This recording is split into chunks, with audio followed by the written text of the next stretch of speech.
Hello, welcome to वेचिवर्स। वेचिवर्स में आपका स्वागत है। जैसे कि मैंने आज अपने एक लेक्चर में कहा था कि हम भारतीय राज्य व्यवस्था इंडियन पॉलिटी की फिर से क्लास चालू करने वाले थे। और हमने एक अगर हम बैक जाकर देखें कि हमने क्या क्या पढ़ लिया है अब तक, तो हमने पढ़ा था, हमने चालू किया था हमारा मौलिक अधिकार से। ठीक है, हमने चालू किया था मौलिक अधिकार, जिसमें हमने पूरे फंडामेंटल राइट्स पढ़ लिए थे। फिर हमने पढ़ा था राष्ट्रपति को, फिर हमने पढ़ा उपराष्ट्रपति। ठीक, और हम उसके बाद हमने पढ़ा था प्रधानमंत्री को। मतलब आज तक हम इतने टॉपिक को कवर कर चुके हैं। ठीक है, क्या क्या पढ़ चुके हैं? फंडामेंटल राइट्स पढ़ चुके हैं, राष्ट्रपति पढ़ चुके हैं, उपराष्ट्रपति और प्रधानमंत्री। हम 4 टॉपिक पढ़ चुके हैं, काफ़ी महत्वपूर्ण टॉपिक थे। और आज एक नया टॉपिक आपके सामने लेकर आया हूँ, और वो है क्या? संसदीय प्रणाली। एक नया टॉपिक लाया है, संसदीय प्रणाली। इसको हिंदी में, इंग्लिश में कहते हैं पार्लियामेंट्री सिस्टम। क्या कहते हैं? पार्लियामेंट्री सिस्टम कहते हैं, संसदीय प्रणाली। आज हम देखेंगे कि संसदीय प्रणाली होती क्या है। हम देखेंगे संसदीय प्रणाली होती क्या है। संसदीय प्रणाली में संसद कितने प्रकार की होती है, मतलब क्या क्या आती है, जैसे लोकसभा, राज्यसभा, इनका गठन, इनकी संरचना, इनके कार्य।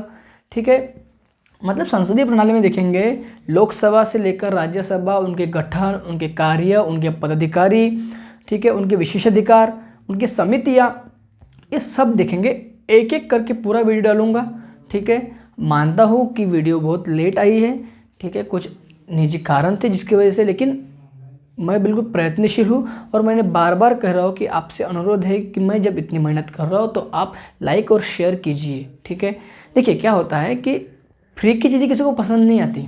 अगर यही लेक्चर आप पैसे देके पढ़ोगे तो आप बिल्कुल डेली लेक्चर अटेंड करेंगे। ठीक है ना, और वो आपको फ्री में मिल रही है। जो एक कोचिंग में जो चीज़ें मिलती है उससे कुछ ज़्यादा चीज़ें यहाँ मिल रही है, तो आपको एक लाइक एंड शेयर करने में मत जाता क्या आपका।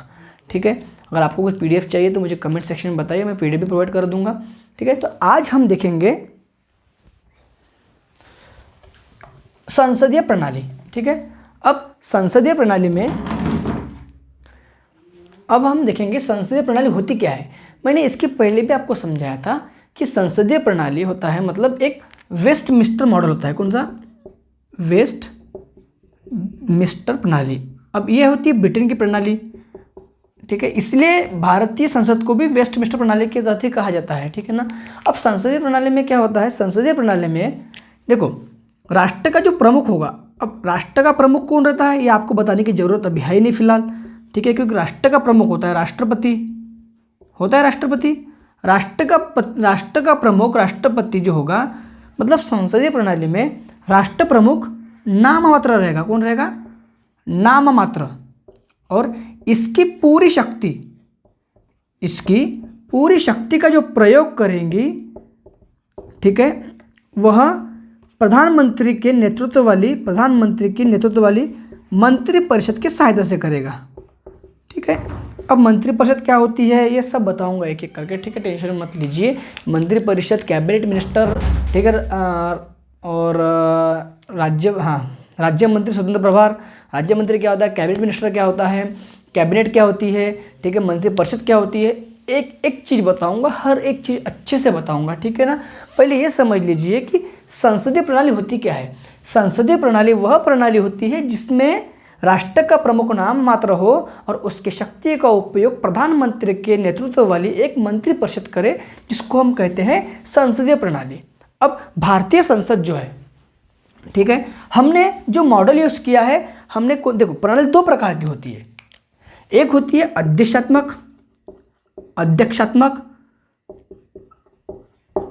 एक होती है अध्यक्षात्मक प्रणाली, और एक होती है संसदीय प्रणाली। ठीक है, एक होती है संसदीय प्रणाली जो हमने जो यूज की है। ठीक है, हमने ब्रिटेन का मॉडल यूज किया है। ब्रिटेन में ये ब्रिटेन में है और ये अमेरिका में है। ठीक है, हमने जो मॉडल यूज किया है वो ब्रिटेन का यूज किया है, जबकि अमेरिका में अध्यक्षात्मक प्रणाली है। प्रेसिडेंशियल शासन है वहाँ पर। इसमें क्या होता है कि राष्ट्र का प्रमुख राष्ट्रपति रहेगा, लेकिन वह किसी सदन का सदस्य नहीं रहेगा, मतलब प्रधानमंत्री वगैरह नहीं होता वहाँ पर। जबकि यहाँ पर राष्ट्रपति होता है, लेकिन उसको सहायता करने के लिए प्रधानमंत्री, तो उसको पूरी शक्ति का पावर यूज़ करेगा प्रधानमंत्री। ठीक है, तो हम देखेंगे कि संसदीय प्रणाली में आते कौन कौन लोग हैं, होती क्या है तो बता दिया मैंने। अब कौन कौन लोग संसदीय प्रणाली के अंतर्गत आते हैं। ठीक है, तो संसदीय प्रणाली में जो संसद होती है हमारी, ठीक है, संसद हमारी 3 लोगों से मिलकर बनती है। पहला होता है राष्ट्रपति, दूसरे होता है लोकसभा,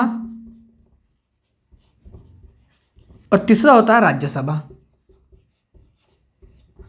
मतलब भारतीय संसद का जो गठन होता है, ठीक है ना, भारतीय संसद का जो गठन हुआ है वह 3 चीज़ें मिलकर बनी है। वो एक है राष्ट्रपति, दूसरा है लोकसभा और तीसरा है राज्यसभा। ठीक है, क्या है, एक है राष्ट्रपति, एक है लोकसभा और एक है राज्यसभा। मतलब भारतीय संसद अर्थात भारतीय संसद 3 चीज़ों से मिलकर बनी है, लोकसभा, लोकसभा, राज्यसभा और राष्ट्रपति। अब कई प्रश्न उठता है कि सर लोकसभा ठीक है, राज्यसभा ठीक है, लेकिन राष्ट्रपति कैसे संसद का भाग हुआ। ठीक है, क्योंकि इसके पहले हमने देखा था कि राष्ट्र की कार्यकारी शक्तियाँ, मतलब हमने कार्यपालिका देखी थी ना, कार्यपालिका में देखो एक कार्यपालिका होती है और एक होती है विधायिका। इस विधायिका को संसद कहते हैं। यहाँ विधि का निर्माण होता है, और यहाँ पर उन विधियों को लागू करते हैं, ठीक है ना। और इसमें कौन कौन प्रमुख होता है मैं पहले बता चुका हूँ आपको।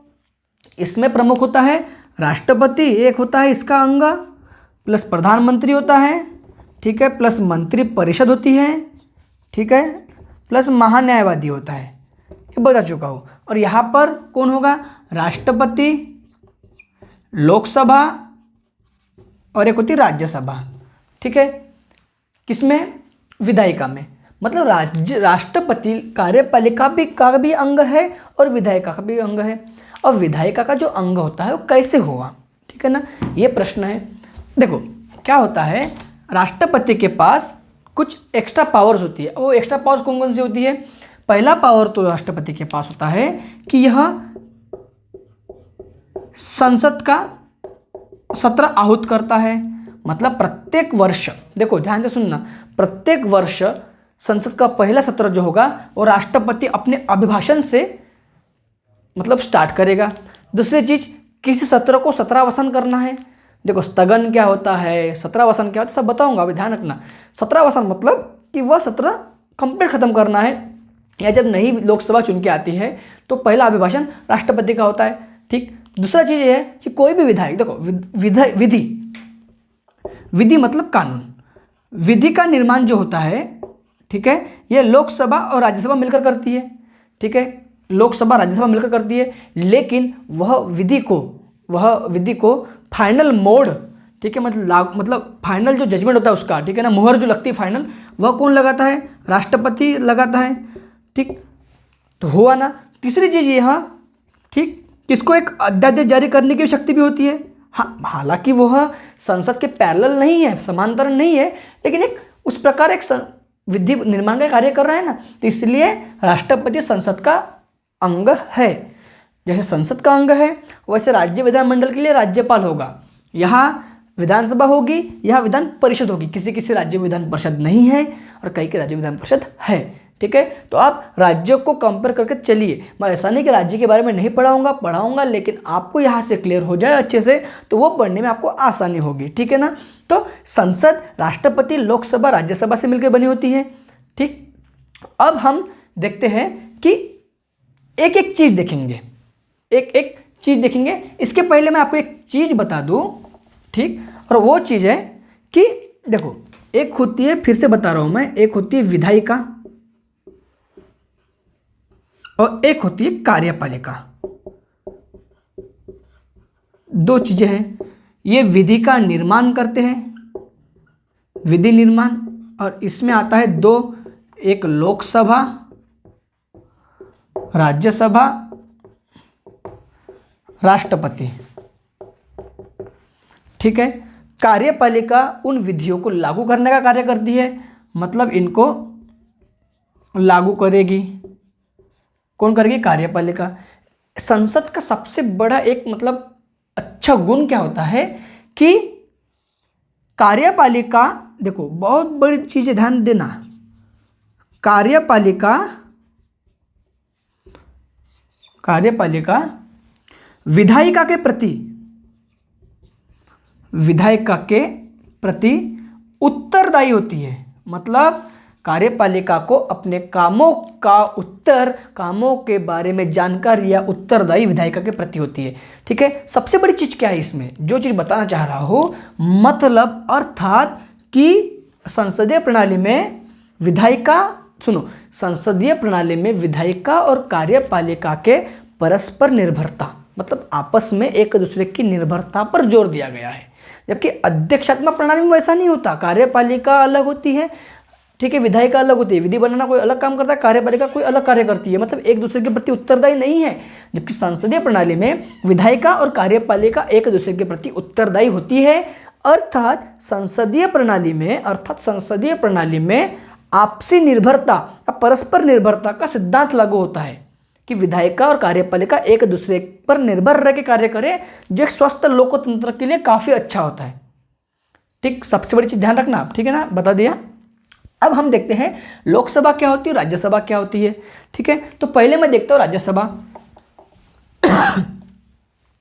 सॉरी राज्यसभा, ठीक है ना। अब जो चीज़ें बता रहा हूँ वो चीज़ें आप नोट डाउन कर लीजिए।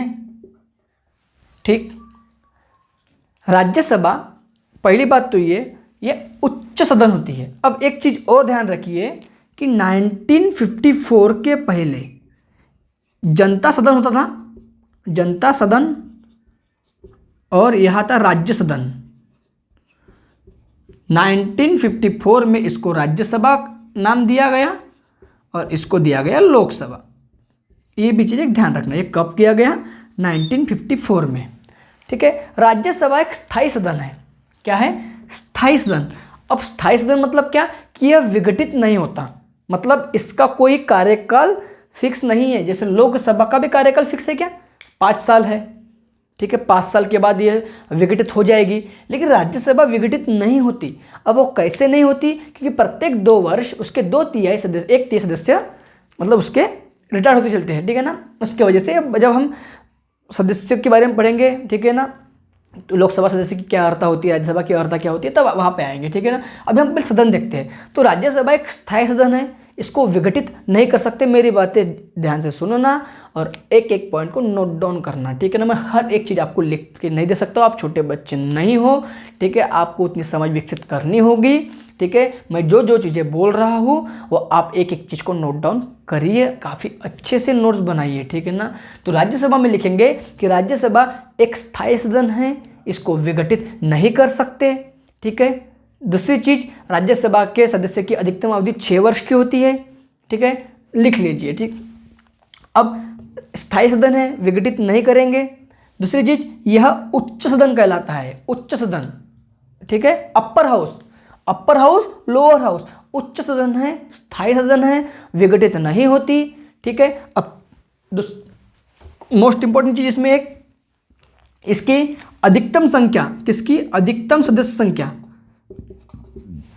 पेन नहीं चल रहा बराबर, अधिकतम सदस्य संख्या 250 है। लेकिन पीओक्यू में कुछ सीटें जाने के कारण अभी कितने हैं हमारे पास? 245। ध्यान देना, राज्यसभा की सीटें कितनी हैं? 245। कितनी है? 245। अब इस 245 में से 233, ठीक है, 233 सीटें जो होती है ये निर्वाचन के थ्रू होती है, चुनाव होगा। ठीक है, और जो 12 होती है यह मनोनयन होता है, मनोनयन। अभी मनोनयन कौन करता है? यह करता है राष्ट्रपति। ठीक है, कितनी? मतलब 233 निर्वाचित और 12 मनोनयन। अब इस 233 में 229 और ये जो 4 है ये संघ शासित प्रदेश, मतलब केंद्र शासित प्रदेश, संघ प्रदेश, और यह राज्यों के लिए है। ये चीज़ें ध्यान रखना जो चीज़ें बता रहा हूँ। ठीक है, 12 का मनोनयन मनोनयन कौन करेगा? राष्ट्रपति करेगा। ठीक है, कितनी? 12 का। किस क्षेत्र में करेगा? ये ध्यान देना, पूछते हैं। कला, संस्कृति, समाज सेवा, विज्ञान और एक खेल, जो सचिन तेंदुलकर को दिया गया था। ठीक है ना, कला, संस्कृति, विज्ञान, दिख रहा है ना। ये जो 12 का जो मनोनयन हो रहा है, कला, संस्कृति, समाज सेवा, विज्ञान और खेल, ये इन क्षेत्रों के विद्वान लोगों को राष्ट्रपति 12 लोगों को राज्यसभा का सदस्य मनोनीत करते हैं। राष्ट्रपति के पास पावर होती है। ठीक है, जैसे एंग्लो इंडियन लोकसभा में 2, जिसे अभी 104वां संविधान संशोधन करके हटाया गया है। ठीक है, 126वां संविधान संशोधन विधेयक था, 2019 में आया। 104वां संविधान संशोधन किया गया और एंग्लो इंडियन को हटाया गया। काफ़ी अच्छा बताऊंगा किस प्रकार से, लेकिन इतना ध्यान रखना कि राज्यसभा की अधिकतम सीटें 250 होती है, लेकिन वर्तमान सीटें पूछे 245। अब उनमें से मनोनयन होता है 12 का, टोटल बचती है 233। अब 233 में से 229 राज्यों के लिए और 4 संघ शासित प्रदेश के लिए। जो 12 का मनोनयन होता है, उन 12 में कला, संस्कृति, समाज सेवा, विज्ञान और खेल, इन क्षेत्रों का मनोनयन होता है। ठीक, इतना समझ में आया? आगे बढ़ते हैं। ठीक, कि राज्यसभा के सदस्य का निर्वाचन कैसे होता है। अब निर्वाचन प्रक्रिया पे मैं अलग वीडियो बनाऊंगा एक। ठीक है, काफ़ी बड़ा हो जाएगा वो। बहुत लोगों को पता नहीं कि राज्यसभा के सदस्य का निर्वाचन कैसे होता है। ठीक है, पहली बात तो ये कि राज्यसभा के सदस्य का निर्वाचन जो होता है वो होता है कि एकल संक्रमणीय, वही पद्धति जो राष्ट्रपति के लिए होता है, एकल संक्रमणीय। ठीक है, आनुपातिक प्रतिनिधित्व मत पद्धति। ठीक है, अब इनमें राज्यसभा के सदस्य जो बनेंगे, कौन बनेंगे? ये राज्यसभा के जो सदस्य बनेंगे, राज्य विधानमंडल के सदस्य जो होते हैं ना, राज्य विधानमंडल, किसके सदस्य?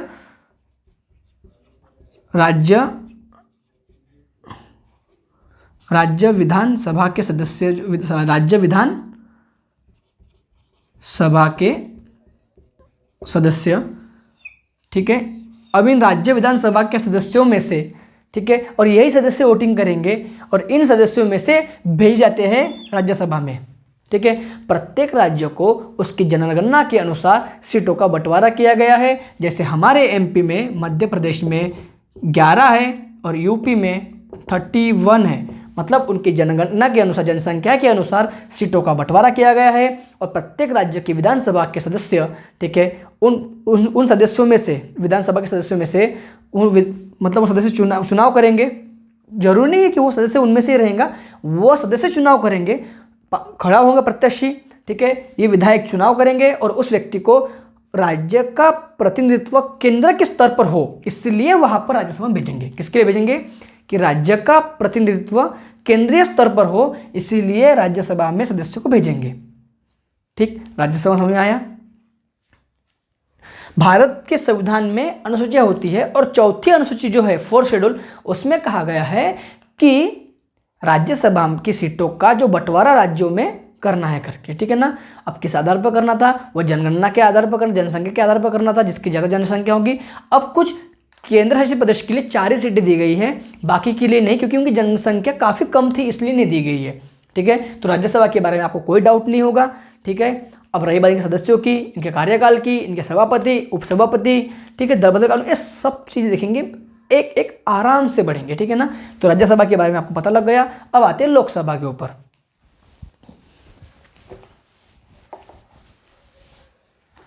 ठीक, लोकसभा ये अस्थायी सदन है। अस्थायी मतलब क्या?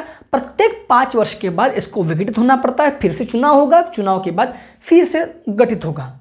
ठीक है, अस्थायी सदन है, 5 साल की अवधि है इसकी वाली। अब एक चीज ध्यान रखना कि संसदीय प्रणाली की जो बात कही थी, आर्टिकल 79 से 1-2 के तहत की गई थी, और जो राज्यसभा का जो गठन है वह आर्टिकल 80 में कहा गया है राज्यसभा का गठन, अनुच्छेद 80, और यह आर्टिकल 81 में, और संसद की जो बात करता है, संसद का गठन, वह 79 में करता है। इतनी चीज ध्यान रखना। ठीक है, भाग है 5वां, भाग 5। ठीक, भाग कितना? भाग 5, आर्टिकल 79 to 122, संसद का गठन 79 में, राज्यसभा का गठन 80 में, लोकसभा का गठन 81 में। लोकसभा एक अस्थायी सदन है जिसकी अधिकतम अवधि 5 साल होती है। प्रत्येक 5 वर्ष के बाद इसका चुनाव होता है। चुनाव के बाद फिर से नई लोकसभा का गठन होता है। ठीक है, अब लोकसभा का जो चुनाव होगा वह होता है प्रत्यक्ष, डायरेक्ट, जिसमें हर एक 18 साल जिसने कंप्लीट की गई हो उस व्यक्ति को लोकसभा चुनाव में भागीदारी वोटिंग की मिल जाती है। ठीक है, 61वां संविधान संशोधन हुआ था। ठीक है, 61वां संविधान संशोधन 1988 में हुआ था। ठीक है, जिसके तहत 89 से 21 साल की उम्र घटाकर 18 साल कर दी। क्वेश्चन पूछा गया, एमपीपीएससी ने पूछा था। ठीक है, 61वां संविधान संशोधन 1988 में हुआ था, जबकि लागू हुआ था 89 के तहत 21 साल उम्र के जगह 18 साल वोटिंग का अधिकार दिया था। प्रत्येक 18 साल जिसने कंप्लीट किया होगा वो लोकसभा के लिए वोटिंग करेगा।